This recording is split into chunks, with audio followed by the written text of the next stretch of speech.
In the mood for some feel-good reading? This is not that.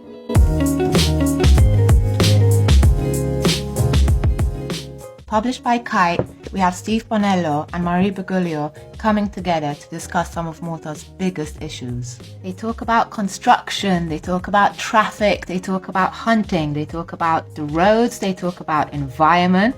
They've really got Malta in a nutshell here.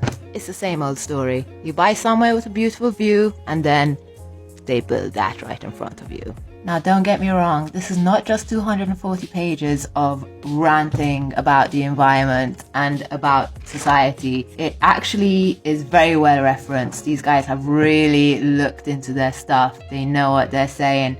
Ha! It's funny because it's true. It's also really sad because it's true. Read this book. Get woke. Give it to your contractor friends. Dal-filmat huwa parti minn serje mtella minn Lovin Malta u Il-Kunsill Nazzjonali tal-Ktieb li fiha tinlaqgħu il-pubbliku ma' kotba importanti tal-letteratura Maltija. Hemm ħafna x'tiskopri hemm barra.